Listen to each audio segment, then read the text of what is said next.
अब मैं माननीय प्रधानमंत्री जी को अत्यंत आदर व सम्मान के साथ स्थापना दिवस अभिभाषण के लिए आमंत्रित करता हूं।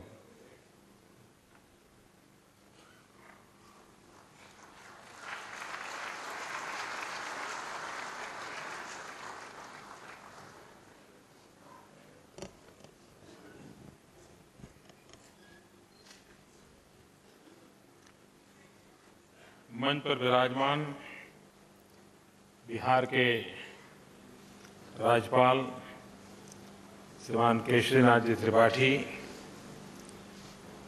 बिहार राज्य के मुख्यमंत्री श्रीमान नीतीश कुमार जी, केंद्र में मंत्रिपरिषद के मेरे साथी श्रीमान राधा मोहन सिंह जी, डॉक्टर संजीव कुमार बालियान,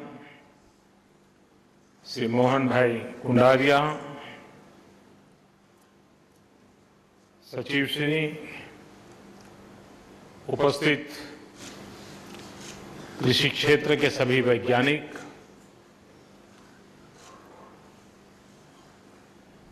किसान और कृषि क्षेत्र से जुड़े हुए सभी महानुभाव, आज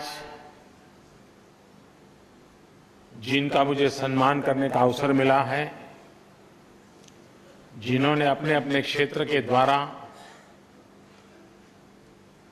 देश के कृषि जगत को कुछ न कुछ मात्रा में सकारात्मक योगदान किया है, ऐसे पुरस्कार प्राप्त करने वाले सभी महानुभावों को हृदय से बहुत बहुत अभिनंदन करता हूं, बहुत बहुत बधाई देता हूं।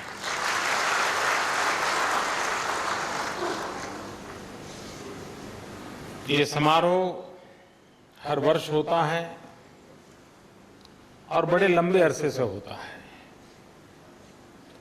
लेकिन दिल्ली में ही होता है। तो पिछली बार जब मैं गया था पहली बार, तो मैंने कहा था भाई हम जरा दिल्ली से बाहर निकले, और उसका आरंभ आज बिहार में पटना की धरती से हो रहा है। मैं राज्य सरकार का भी आभार व्यक्त करता हूं कि उन्होंने इस समारोह का सफल बनाने में योगदान दिया, और मैं विभाग के मित्रों का भी आभारी हूं, उन्होंने एक पहल की है, तो उसके कारण उस राज्य के अंदर भी कुछ दिन चर्चा चलती है, अनेक लोगों के सामने नई नई बातें आती हैं। देश भर से जो कृषि वैज्ञानिक यहाँ आते हैं, उनको भी स्थानीय लोगों से बातचीत करने के कारण अपने विषय में क्या क्या नया चल रहा है उसकी जानकारियां मिलती हैं। तो एक प्रकार से ये अलग अलग स्थान पर जाने से स्वाभाविक रूप से हमें अतिरिक्त लाभ होता है, और उसका प्रारंभ आज यहां से हुआ है। और मुझे ये भी खुशी है कि ये बिहार से प्रारंभ हो रहा है, क्योंकि पूषा का जन्म इसी धरती पर हुआ, और एक विदेशी व्यक्ति ने गुलामी के कालखंड में भारत के कृषि सामर्थ्य को भांपा होगा, उसको अंदाज आया होगा, और फिलिप यूएसए के द्वारा बनी हुई ये कामगिरी पूषा के नाम से प्रचलित हो गई। लेकिन उन्होंने बिहार क्यों चुना होगा? कोई अचानक तो हुआ नहीं होगा।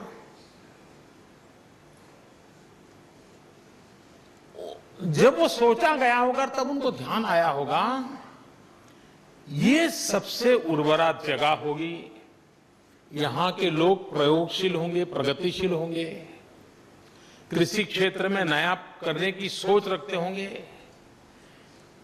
हिंदुस्तान के अन्य भूभागों से यहां की कृषि की कोई न कोई एक्स्ट्रा शक्ति होगी, तभी जाकर के उन्होंने इस काम को यहां प्रारंभ करना सोचा होगा, ऐसा मैं अनुमान करता हूं।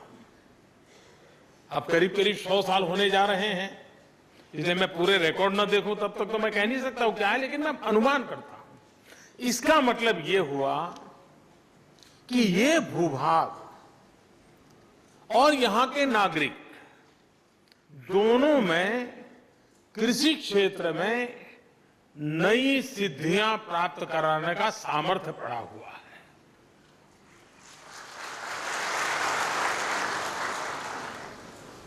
हम कभी कभी अपनी चीजों को भूल जाते हैं। चीजें कोई अचानक शुरू नहीं होती हो, किसी न किसी विशेष कारण से शुरू हुई थी। उसके मूल में अगर जाते हैं तो ध्यान आता है।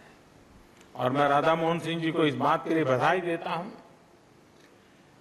कि आपदाग्रस्त कारणों के साथ कारण पूछा, यहां से दिल्ली चला गया।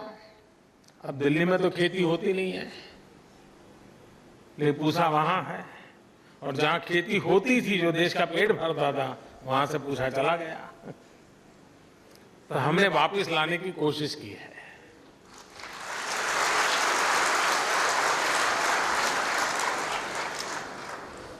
और मुझे विश्वास है कि भले 90 साल पहले किसी को ये विचार आया होगा, उसमें जरूर कोई न कोई दम होगा, कोई ताकत होगी।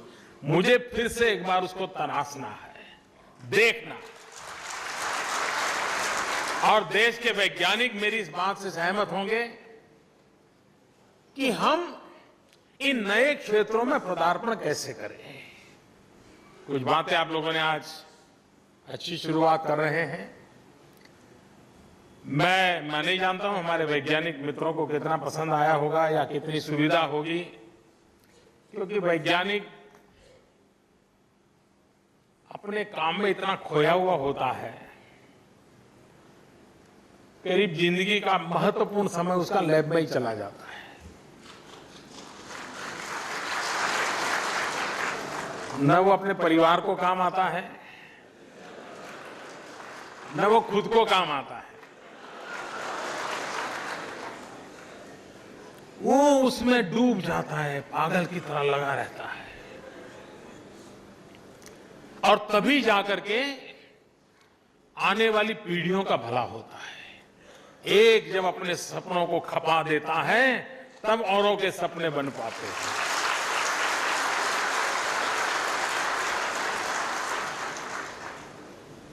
और इसलिए वैज्ञानिकों का जितना मान सम्मान होना चाहिए, वैज्ञानिकों की योगदान की जितनी सराहना होनी चाहिए, उसको जितना बल मिलेगा, उतनी भावी पीढ़ियों का कल्याण होगा। दुर्भाग्य से हमारे देश में हमारी अपनी कठिनाइयां हैं, देश की गरीबी के खिलाफ लड़ाई लड़ना है, और इसलिए इन क्षेत्रों में जितना बजट देना चाहिए उतना दे नहीं पाते हैं। उसके बावजूद भी छोटी छोटी लैब में बैठ करके भी हमारे साइंटिस्ट लगातार काम करते रहते हैं और कोई न कोई नई चीजें देते रहते हैं। लेकिन एक और कदम की ओर जाने का मैंने पिछली बार बात कही थी, आपने उसको योजना के रूप में रखा, land to lab, lab to land. Laboratory में इतना ही यील्ड आए, लेबोरेटरी में चीकू नारियल जैसा बन जाए, लेकिन अगर धरती पर नहीं होता है तो वो काम नहीं आता है।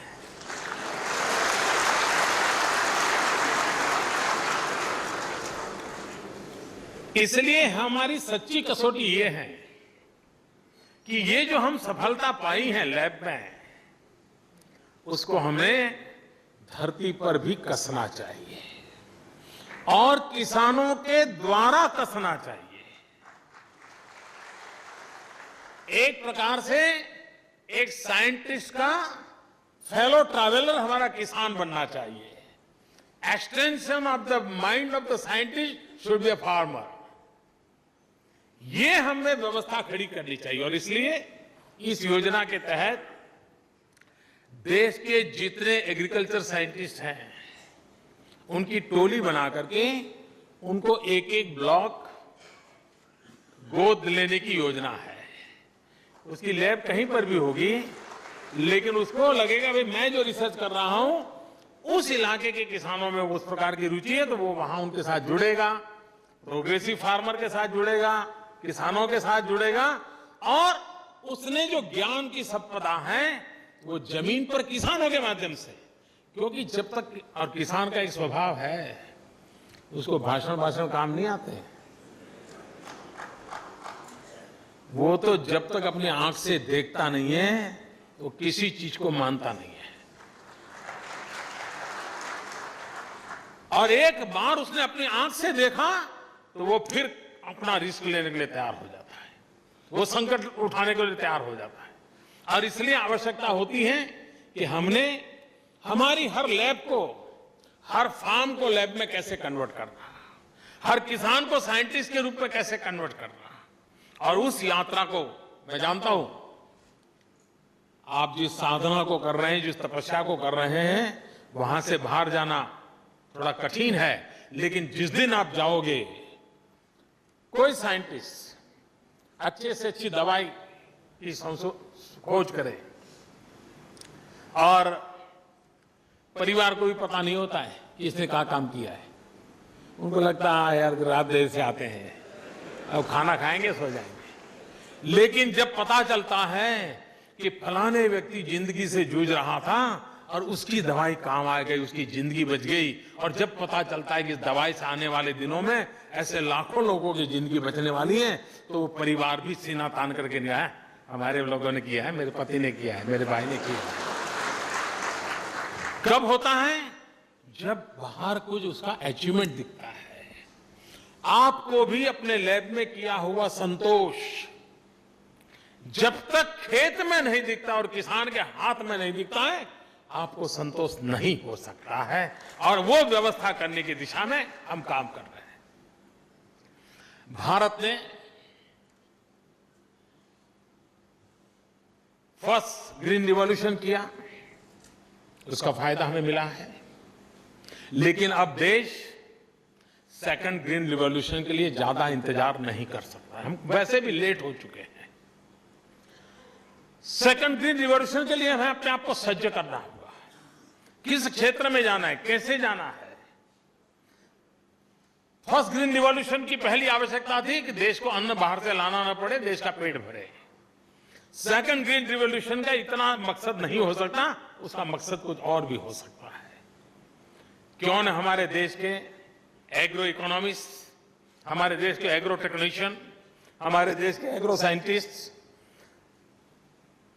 फूड सिक्योरिटी से जुड़े हुए साइंटिस्ट, ये सब मिलकर के वर्कशॉप करें, हर लेवल पे वर्कशॉप करें और डिजाइन वर्कआउट करें कि हाँ, सेकंड ग्रीन रिवॉल्यूशन का मॉडल क्या हो, प्रायोरिटीज क्या हो, हमने किन चीजों के उत्पादन पर जाना चाहिए, उत्पादकता बढ़ानी है तो किस चीजों की बढ़नी चाहिए। सारे ग्लोबल परिवेश में आज विश्व में क्या क्या चीजों की आवश्यकता है, और दुनिया के बहुत देश हैं जिनको आर्थिक रूप से वो कुछ चीजें करना मुश्किल है, तो वो कहते हैं बाहर से ले आओ भाई, यहां नहीं करो। तो ऐसे कितने देश हैं जिनको ढूंढे और हम वहां से भेजेंगे। हमें एक विस्तृत सोच के साथ हमारे सेकंड ग्रीन रिवॉल्यूशन को इस रूप में तैयार करना चाहिए। हमारी आर्किटेक्चर कॉलेज बहुत कुछ पढ़ाती है। बिल्डिंग के लिए तो काफी कुछ होता है, रोड कैसे बने उस पर भी होता है। मैं मानता हूं कभी एग्रो साइंटिस्टों ने, प्रोग्रेसिव फार्मर्स ने, गवर्नमेंट ने आर्किटेक्चर कॉलेज के साथ बैठ करके उनका भी सिलेबस बनाने की आवश्यकता है कि हमारे एग्रीकल्चर इंफ्रास्ट्रक्चर का आर्किटेक्चर क्या हो। हमारी कैनाल बनती हो तो कैसी आधुनिक कैनाल बने, किस मटेरियल से बने। रोड बनाने के लिए तो काफी रिसर्च होते हैं, लेकिन कैनाल बनाने के लिए रिसर्च बहुत कम होते हैं। ये मुझे पूरा पैराडाइम शिफ्ट कर रहा है, एक मूलभूत चीजों में बदलाव लाना है। और इसलिए हमारे जो आर्किटेक्चर कॉलेजेस हैं उनका भी जिम्मा बनता है कि एग्रो रिलेटेड हमारे इंफ्रास्ट्रक्चर कैसे हो। पुराने जमाने में घर में हमारे गांव के अंदर किसान परिवारों में मिट्टी की बड़ी बड़ी कोठियां तैयार होती थी और उसमें क्या मटेरियल डालना उसकी बड़ी विशेषता रहती थी। स्पेसिफिक प्रकार का मटेरियल डाल करके वो कोठी बनाई जाती थी और उस कोठी में अन्न भरा जाता था। वो सालों तक खराब नहीं होता था और निकालने की टेक्निक भी ऐसी होती थी, ऊपर से नहीं निकालते थे, नीचे से निकालते थे ताकि पुराना माल पहले निकलता था, नया माल ऊपर आता जाता था। देखिए सामान्य लोगों की बुद्धि कितनी कमाल की रहती थी। ये जो कोठार बनते थे, कोठी बनती थी जिसमें सामान भरा जाता, वो कौन से चीजें का उनको ज्ञान था कि जिसके कारण हमारे एग्रो प्रोडक्ट को इतने लंबे समय तक संभाल पाते थे। प्रिजर्वेशन के संबंध में हमारे यहाँ टेक्निकली कितना काम हुआ है। हमारे यहाँ आचार की जो परंपरा है, उस समय ये टेक्नोलॉजी कहां थी जी। गांव की गरीब महिला भी आचार इस प्रकार से प्रिजर्व करती थी कि साल भर आचार खराब नहीं होता था। मतलब कि विज्ञान उस घर की गली तक पहुंचा हुआ था। हम बदले हुए युग में इन चीजों को और अधिक अच्छे तरीके से कैसे करें ताकि हमारे एग्रीकल्चर सेक्टर में, क्योंकि आज वेस्टेज ये बहुत बड़ी चिंता का विषय है। वैल्यू एडिशन पर हमें जाना पड़ेगा। किसान इतनी मेहनत करें और उसकी पकाई हुई चीजें अगर बर्बाद होती हैं तो कितना बड़ा नुकसान होता है। मैं एग्री साइंटिस्टों से आग्रह करता हूं कि आप एक काम करके रिसर्च कीजिए और मुझे 6 महीने में एक रिपोर्ट दे सकते हैं क्या। मैं एक दिशा में आगे बढ़ना चाहता हूं। हमारे किसान फल पैदा करते हैं लेकिन फल की उम्र बहुत कम होती है, बहुत ही कम समय में खराब हो जाते हैं। उसका पैकेजिंग भी बड़ा महंगा होता है क्योंकि एक एक चीज को संभालना पड़ता है, अगर दब गए तो और खराब हो जाते हैं। वो फल जिसमें से जूस निकलता है, ये जितने एरेटेड वाटर बाजार में बिकते हैं, भांति भांति का टेस्ट होता है। मुझे तो नाम भी पूरे याद नहीं है लेकिन कई प्रकार की बोतलों में लोग पीते रहते हैं, कोका कोला और फैंटा और क्या क्या नहीं, थम्स अप। और क्या हम नेचुरल फ्रूट उसका 1%, 2%, 5% नेचुरल जूस उसमें मिक्स कर सकते हैं क्या? अगर नेचुरल फ्रूट का जूस उसमें मिक्स होता है इस एरेटेड वाटर में, उसका मार्केट बहुत बड़ा है।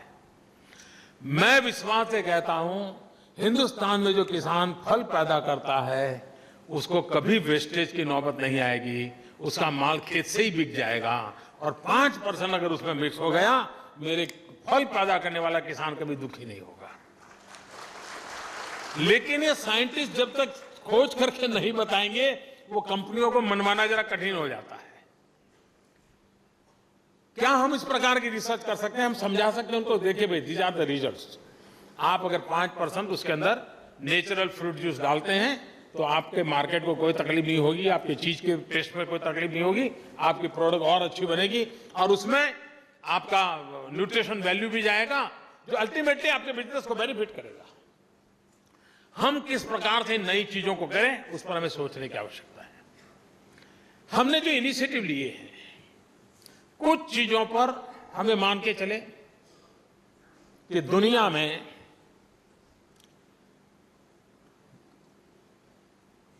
बहुत बड़ी मात्रा में उत्पादकता पर बल दिया जाता है।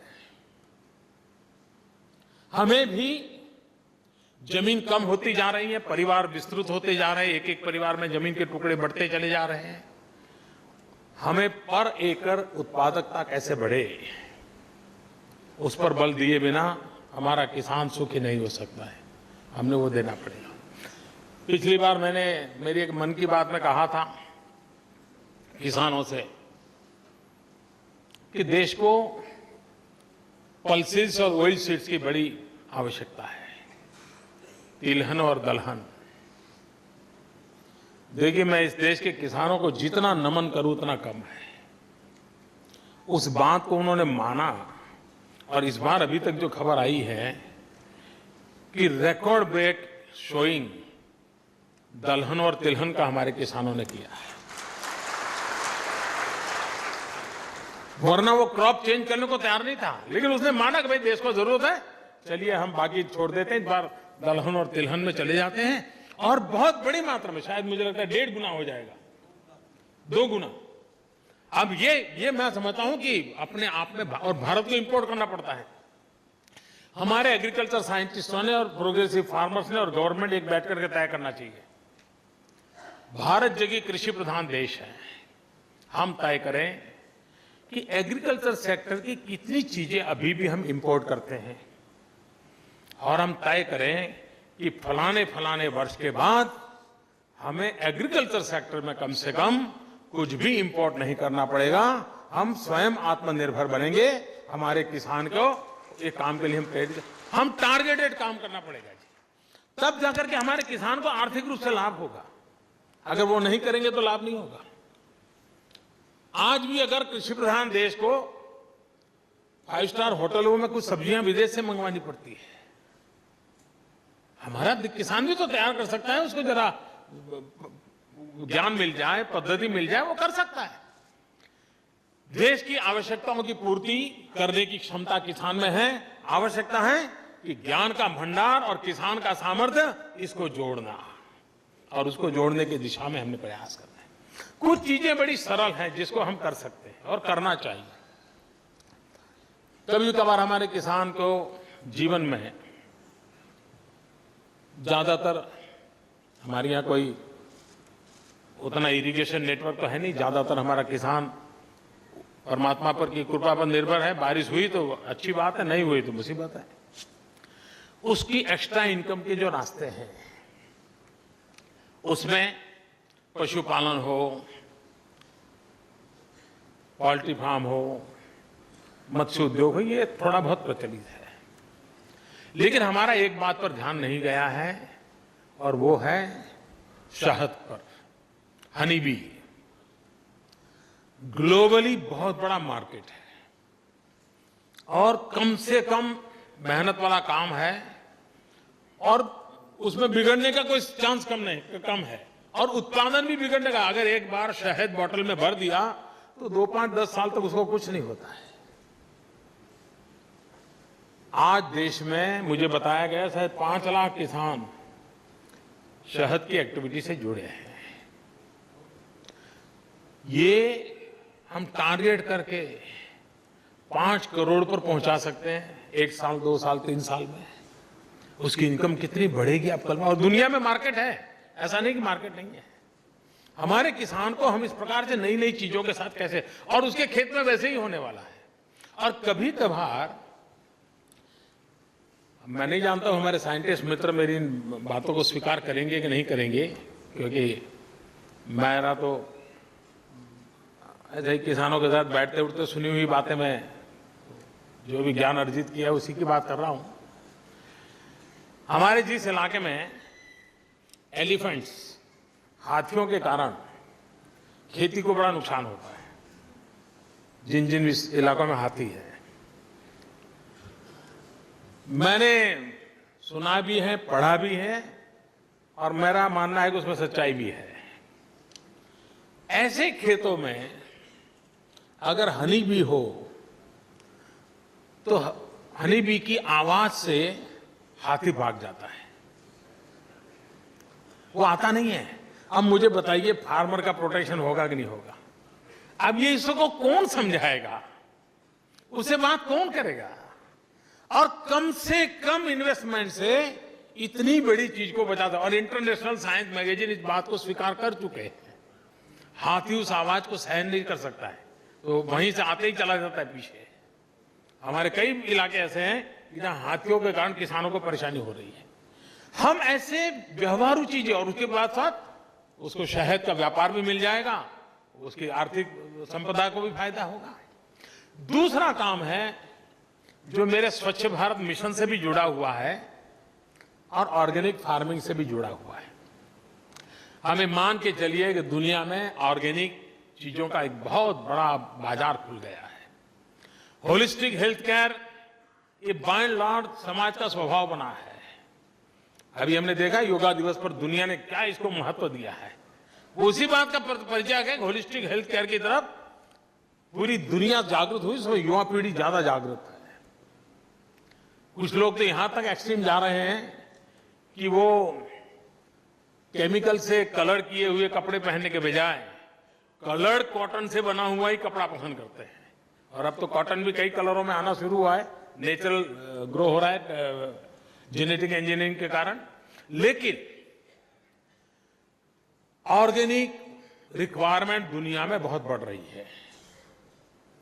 हमारा किसान जिस पैदावार से 1 रुपया कमाता है, अगर वो ऑर्गेनिक है तो उसका $1 मिल जाता है उसको। इकोनॉमिकली बहुत वायबल हो रहा है। लेकिन उसके कुछ नियम है, कुछ आवश्यकताएं हैं। लेकिन एक काम हम कर सकते हैं क्या?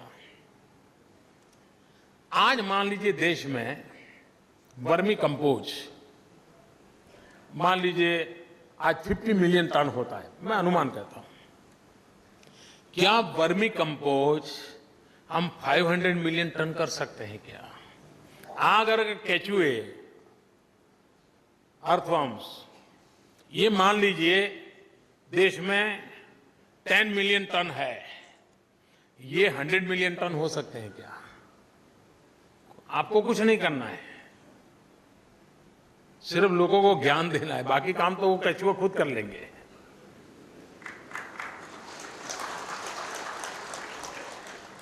और कोई भी छोटे नगर के बगल में ये काम चलता है, उस शहर का आधा कूड़ा कचरा वही साफ कर देंगे।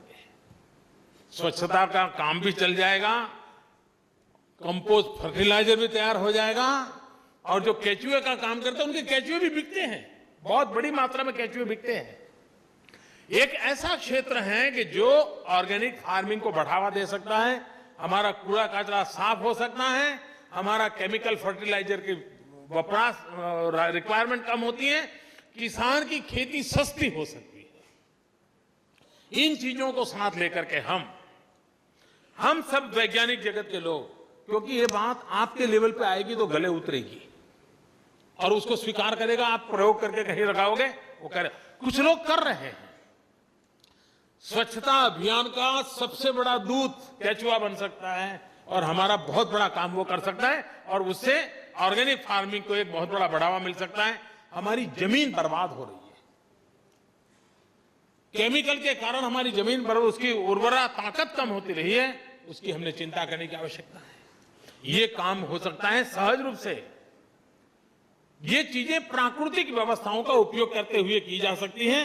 मैं आग्रह करता हूं कि हम हमारे कृषि जीवन में जो सेकंड ग्रीन रिवॉल्यूशन की ओर जा रहे हैं, उसको एक नए दायरे पर ले जा सकते हैं। कई वर्षों से पल्सिस में ईल्ड में भी बढ़ावा नहीं हो पा रहा है, और पल्सिस में सबसे बड़ी चैलेंज है उसके प्रोटीन कंटेंट कैसे बढ़े, क्योंकि भारत जैसा देश जहां दलहन से ही प्रोटीन प्राप्त होता है गरीब को, प्रोटीन कंटेंट ज्यादा हो, इस प्रकार का दलहन की निर्माण कैसे हो, ये हमारे साइंटिस्ट लैब के अंदर मिशन के रूप में काम करें, हम उसमें अचीव कर सकते हैं, परिणाम मिल सकता है।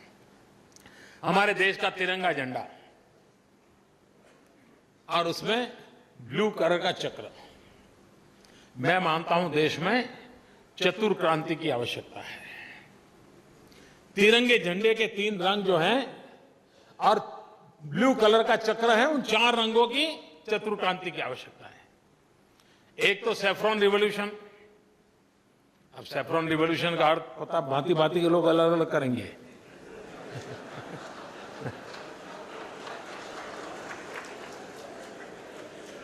ऊर्जा का रंग है सैफ्रॉन, और कहने का मेरा तात्पर्य है ऊर्जा क्रांति। ऊर्जा क्रांति बहुत आवश्यक है। अब आप देखिए, बिहार इतना बड़ा प्रदेश, सिर्फ 250-300 मेगावाट बिजली का उत्पादन का होता है। अभी मैं भूटान गया, भूटान के अंदर हाइड्रो पावर प्रोजेक्ट का मैंने काम शुरू किया है, उसका मैक्सिमम बिजली बिहार को मिलने वाली है। मैक्सिमम बिजली बिहार को आगे ले जाने के लिए आज मैंने अभी एक पंडित दीनदयाल उपाध्याय ग्राम ज्योति योजना का आरंभ किया। गांव में 24 घंटे बिजली। हमारे किसानों को भी अगर वैल्यू एडिशन के लिए जाना है तो उसको इस प्रकार की बिजली की सुविधा सबसे पहले चाहिए, तब जाकर के वो टेक्नोलॉजी इंट्रोड्यूस करेगा। और इसलिए हम भूटान से, नेपाल से ऊर्जा के द्वारा कैसे बिजली बिहार को पहुंचे, बहुत बड़ी मात्रा में बिजली कैसे मिले, उस दिशा में काम में लगे हैं।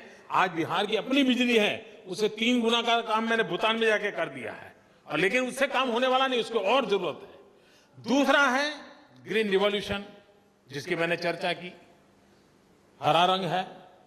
तीसरा है व्हाइट कलर, व्हाइट रिवॉल्यूशन। और व्हाइट रिवॉल्यूशन में हम जानते हैं हमारा दूध उत्पादन हमारे पशुओं की तुलना में दूध की क्वांटिटी बहुत कम है।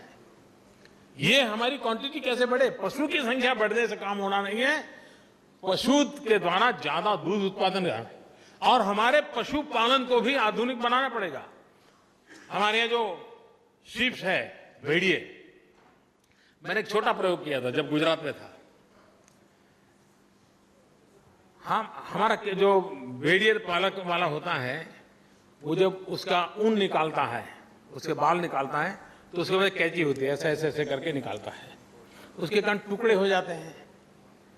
टुकड़े होने के कारण उसको जो इनकम होती है उनकी उतनी इनकम होती नहीं है, दाम कम हो जाता है। मैंने क्या किया, ऐसे जितने भेड़िए वाले थे उनको जो 5 स्टार होटल में मैं और नीतीश कुमार जिस मशीन का उपयोग करते हैं ट्रिमिंग का,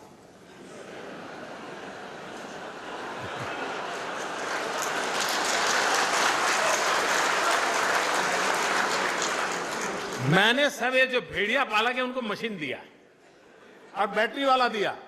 तो आज वो क्या करता है, साल में 2 बार उस मशीन से उसके बाल निकालता है। उसकी लंबाई ज्यादा होने के कारण उसकी इनकम बढ़ गई। छोटी छोटी चीजें होती है जी, लेकिन सामान्य प्रयोगों से भी हम कितना बड़ा बदलाव ला सकते हैं। हम हैरान है जी, हमारा देश इतनी सारी, हम आज भी, मैं नहीं मानता हूं कि हमारे यहां पशुओं के हॉस्पिटलों में डेंटिस्ट की व्यवस्था नहीं होगी पशु के लिए। अगर हमारे दांत खराब होते हैं, पशु के होते नहीं है। पशु खाता नहीं है या लूज मोशन कर देता है, कोई पूछने को तैयार नहीं, देखने को तैयार नहीं कि उसका डेंटल प्रॉब्लम है। मैं जब गुजरात में था, मैंने एक बड़ा अभियान चलाया था पशुओं की डेंटल ट्रीटमेंट का। हमारा मोती बिंदु होता है, पशु का मोती बिंदु होता था। मैं पशुओं का मोती बिंदु का ऑपरेशन करता था बहुत बड़ी मात्रा में। मैंने अमेरिका हमारे कुछ डॉक्टरों को भेजा था लेसर टेक्नोलॉजी सीखने के लिए, और पशुओं का ब्लडलेस सर्जरी कैसे हो। और मैं पशुओं के ब्लडलेस सर्जरी में सफलतापूर्वक हमारे यहां मैंने लोगों को काम पे लगाया था। हमारे पशुपालन को वैज्ञानिक तरीकों में हमें लाना पड़ेगा, उसकी भी पीड़ा को हमें समझना होगा। और मैं मानता हूं तब जाकर के हम व्हाइट रिवॉल्यूशन की ओर आगे बढ़ सकते हैं। और मैंने चौथा कहा वो ब्लू रिवॉल्यूशन।